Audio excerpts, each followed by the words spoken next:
Մի անտեսեք եղբայրական հանդիմանությունը, դա պատվիրան է ու դա պետք է անել սիրով։ Հանուն Հոր և Որդվո և Հոգվույն Սրբո, ամեն։ Ողջույն ձեզ սիրելի բարեկամներ։ Գիտեք, երբ մեր դեմ մեր բարեկամներից կամ ընկերներից մեկը մի սխալ բան է անում, մեզ թվում է, թե մեր հնարավորությունը շատ քիչ է, պիտի չդատես ու պիտի ներես։ Եվ ամբարտավան վերաբերմունքի նկատմամբ չդատել ու ներելը դժվար բան է, մենք դա գիտենք, ու փառք Աստծո, որ Աստված մեզ օգնում ու շնորհք է տալիս սա անելու։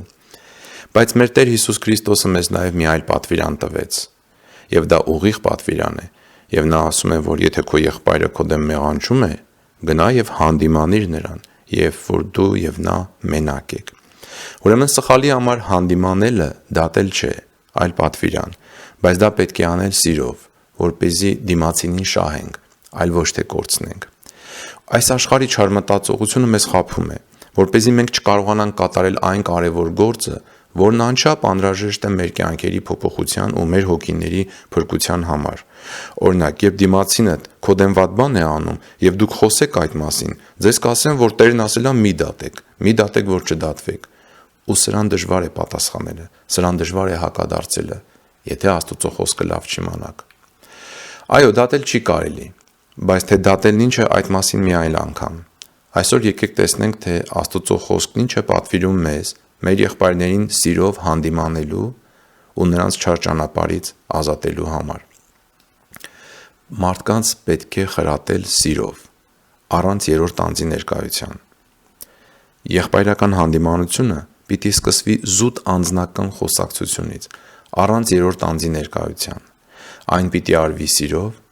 որպեսզի դիմացինը տեսնի, որ դու իրեն սիրում ես ու իր համար հոգ ես տանում, այլ ոչ թե ուզում ես իրեն նայել վերևից։ Ու այդ հանդիմանությունը պիտի արվի ճիշտ ու անկեղծ դրդապատճառով։ Այսինքն, դու պիտի ուզենաս քո դիմացի մարդու հոգու փրկությունը, ինչպես որ մեր երկնավոր Հայրն է դա ուզում։ Տեսեք մեր Տեր Հիսուս Քրիստոսն ինչ ասաց այս մասին։ Եթե եղբայրդ քո դեմ մեղանչի, գնա հանդիմանիր նրան, երբ դու եւ նա մենակ եք։ Եթե քեզ լսի, քո եղբորը շահեցիր։ Իսկ եթե քեզ չլսի, առ քեզ հետ մեկին եւ կամ երկուսին, որպեսզի 2 կամ 3 վկաների բերանով հաստատվի ամեն ինչ։ Իսկ եթե նրանց էլ չլսի, կասես հավատացյալների ժողովում։ Իսկ եթե նրանց էլ չլսի, թող նա քեզ համար լինի ինչպես Հեթանոսը եւ Մաքսավորը։ Ավետարան ըստ Մատթեոսի գլուխ 15 համարներ 15-ից 17։ Տեսնում եք, Տեր Հիսուսը կարգադրում է ապաշխարության կանչել մեղավոր մերձավորին։ Եվ եթե հարցը լուրջ է ու առանց վկաների զրույցը չի օգնում, ապա աստիճանաբար լայնացնել ապաշխարության կոչի շրջանակը, ընդཐུպ մինչև որ նա քեզ համար լինի ինչպես Հեթանոսն ու Մաքսավորը։ Դժբախտաբար այս դեղամիջոցը, որը մեզ սովորեցրեց մեր Տերը, հազվադեպ է օգտագործվում, որովհետև կամ մենք հոգ չենք տանում այս բանի համար, կամ էլ քաջություն չունենք սա կատարելու։ Քաջություն չունենք եղբորը հանդիմանելու սիրով, որովհետև մտածում ենք, որ նա կնեղանա մեզանից։ Ուրեմն պետք չէ մեղադրել դիմացինին, եթե դուք ինքներդ Աստծո հրահանգը չեք կատարելու։ Աստծո խոսքը նաև ասում է, որ պոռնիկի ու կռապաշտի հետ նույնիսկ հաց մի կեր։ Պողոս առաքյալը մատնացույց անելով պոռնկություն անողներին գրում է. «Մատնեցեք այդպիսի մեկին սատանային, նրա մարմնի կորստյան համար, որպեսզի նրա հոգին ապրի մեր Տեր Հիսուս Քրիստոսի օրում»։ Առաջի Կորինթացիներ գլուխ 5 համար 5։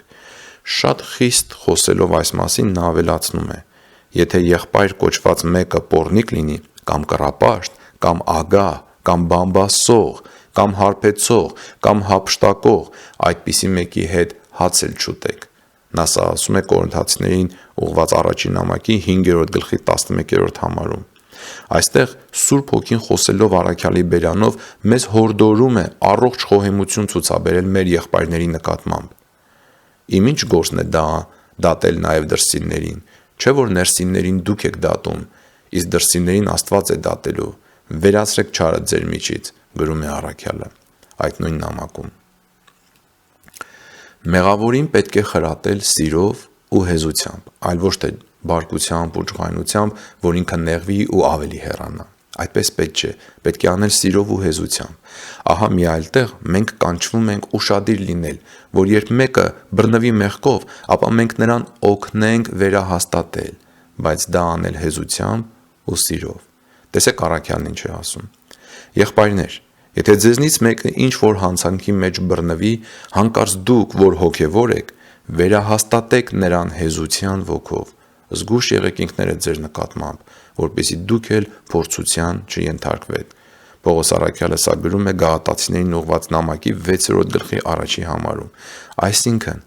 եղբորը հանդիմանելը ու նրան ուսուցանելը պետք է լինի միայն ու միայն սիրով ու խոնարհությամբ, այլ ոչ թե բարկությամբ ու ոնց որ ժողովուրդն է ասում վերևից հաթաթա կարդալով։ Որպեսզի եղբայրը տեսնի, որ դուք հոգ եք տանում իր համար, որպեսզի նա տեսնի, որ դուք անկեղծ եք իր նկատմամբ։ Անտարբեր չի կարելի լինել, երբ եղբայրդ մեղք է գործում։ Մենք իրավունք չունենք անտարբեր լինել իրար մեղքերի նկատմամբ, մտածելով, թե իմ ինչ գործն է։ Իրավունք չունենք, որովհետև մենք մի մեծ ընտանիքի անդամներ ենք, ու սիրող եղբայրը, երբ տեսնի, որ իր եղբայրը դեպի փոսն է գնում, կվազի ու կհասնի նրան օգնության, որպեսզի իր եղբայրը փոսը չընկնի։ Օգնության կհասնի եւ իր ծնողին սիրելով, եւ իր եղբորը սիրելով։ Ահա այս պատճառով Հակոբոս առաքյալը գրում է. Եղբայրներիմ, եթե ձեզնից մեկը շեղվի ճշմարտության ճանապարհից, իսկ մեկ ուրիշը նրան հետ բերի, թող իմանա, որ ով որ մեղավորին իր մոլորության ճանապարհից հետ է բերում, կփրկի նրա հոգին մահվանից եւ կծածկի մեղքերի մի ամբողջ բազմություն։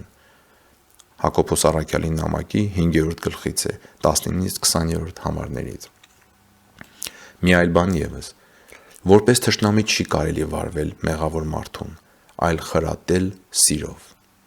Օրինակ, մի այլ տեղ Թեսաղոնիկեցիներին ուղղված 2-րդ նամակում Պողոս առաքյալը պատվիրում է հեռու մնալ ամեն մի եղբորից, ով ծուլ կյանքով է ապրում եւ ոչ ըստ այն օրինակի, որ Թեսաղոնիկեցիներն ընդունել էին առաքելուց։ Օրինակ Թեսաղոնիկեցիների ուղղված 2-րդ նամակ 3-րդ գլուխ համար 6։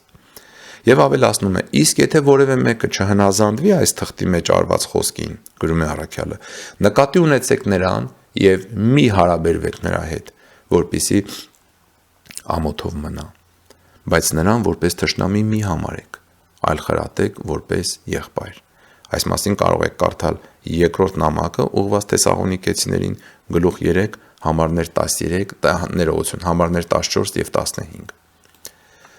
Ուրեմն այս օրինակներից տեսնում ենք, սիրելի բարեկամներ, որ մենք քրիստոնեական պարտականություն եւ հրահանգ ունենք բարի ու հեզ հանդիմանությամբ չարը վերացնել մեր միջից։ Եթե հարցը լուրջ է եւ եղբայրը չի լսում հանդիմանության այն բոլոր աստիճանները, որոնց մասին սովորեցնում է մեր Տեր Հիսուս Քրիստոսը, ապա նույնիսկ չշփվել ու հաց չուտել նրա հետ, բայց նրանց չվերաբերվել որպես թշնամու,